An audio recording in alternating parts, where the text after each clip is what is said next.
Hi, I'm Allie. I'm going to be your therapist today. Hi, I'm Jessica. Welcome to Nice to meet DECA. you. Nice to meet you too. So, DECA has some really awesome services that we can provide. So, I'm going to tell you a little bit about them, and then I want you to tell me a little bit about what's going on. Okay. So, we have inpatient and outpatient services. And I'm assuming, are you in today due to some sort of substance abuse issue? Yes. Great, so that's what we focus on, so you came to the right place. So with an inpatient type of therapy, you would be staying here and go through, detox and that type of stuff, and then you would stay and do your different sessions and therapy sessions until you're clean, and then you would proceed probably to outpatient therapy and come in just like once a week or something.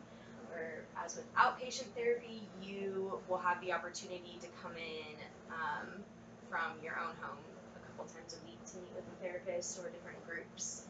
So tell me a little bit about what you're dealing with and what brings you in. So I have a son, Timothy. He's 3 right now. Before I had him, I struggled a lot with drug abuse. Crack was my drug of choice. I also drank heavily, and I definitely used other things here and there as well. Once I got pregnant with him, I was able to clean myself up. I wanted to be able to be there for him and be a good mother. And so I was able to do that for about a year. And then I got with my current boyfriend. His name is Daniel. And at first, he also he drinks quite a bit, and he uses some substances every now and again. And at first, that didn't really affect me, but the longer that we've been together and the more time we spent together, it was a lot harder for me to be able to avoid those things. And so I began drinking, and at first it wasn't really a problem. I was able to do it casually, but I've just noticed that it's becoming more and more of a problem. I drink every day, not just casually, and it is starting to affect the level of care I can provide for Timothy's. Cool. Well, it sounds like you're being proactive, which is really great.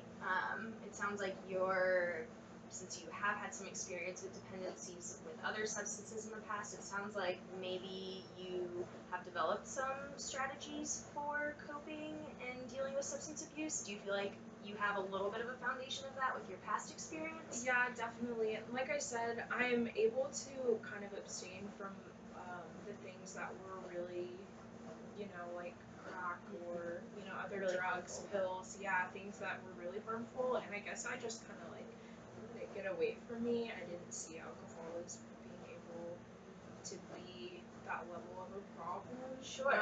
But I guess I kind of have to do all or nothing. So. Right. Okay. Well, alcohol, you're right, it is a drug. It's definitely underestimated, but people struggle with alcohol all the time. It's very common.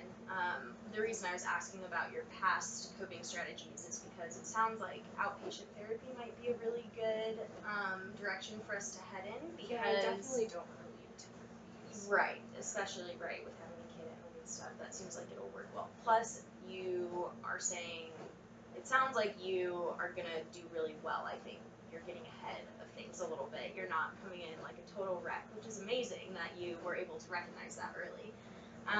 So let me backtrack a little bit. Do you and Daniel, your boyfriend, live together? We don't technically live together. He does have his own apartment, but Okay. he spends, I'd say, more nights a week with me and Timothy than he does at his own place. Okay. And so you mentioned that with dating him, you felt like these temptations have been coming to the surface more with substances and especially with alcohol. Yeah.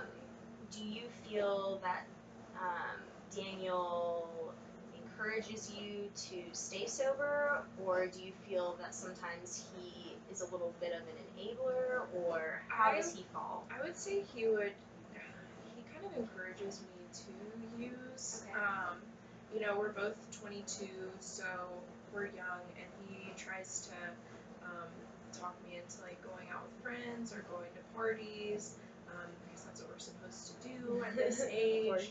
And I've talked to him about it before, about how, with my past, that's not necessarily the best thing for me, and I just kind of let my guard down. I've let him, I guess, those things. Sure. But recently I've just been doing a lot of reflecting, and I kind of have to put Timothy first before I put Daniel. So Definitely. The reason I'm asking is I'm just trying to get a sense of your support system at home and what kinds of barriers you might have. So in hearing, that you guys do have your own separate places, it sounds like you will be able to kind of have your own home base that maybe isn't the same as his if needed, if that becomes an issue with your substance battles. But so then the next thing that I want to ask is if you could wake up tomorrow and everything would be perfect, right? What would that look like with you and your alcohol addiction and also with your son Timothy, and where does Daniel fall with that? I want to sense your goals a little bit. Yeah, I would definitely, in a perfect world, Daniel wouldn't drink as heavily or be as into partying as he is, and he wouldn't, I guess, encourage me, or that he would respect the boundaries that I have to set for myself. I've noticed that he doesn't do that as much as I wish he could. I definitely want to be able to be as good of a mother to Timothy as I can. So I know that I need to do that sober. So just having like someone that would be willing to support me in that. And Daniel is great and he can be great. There's just some things, like I said, with the partying and wanting me to be there with him. It doesn't always work for us and for me and Timothy, I guess. Sure. So I guess something that I think you and Timothy might want to talk about are some boundaries with, like if you want to put your foot down and not drink, that's something that is going to be important for him to respect, and it's going to be really, really huge, I think, if your boyfriend is a source of support. And since you do have a child, you want to hold yourself accountable for your decisions, and you want to be there for Timothy.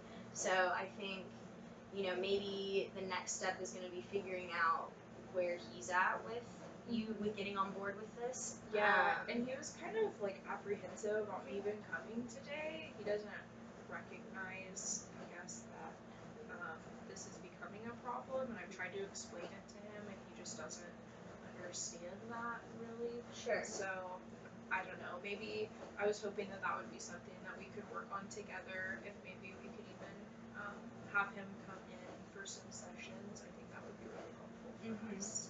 I think that would be great, and then we can sort of get everyone on the same page, and we can come up with a little bit of a game plan.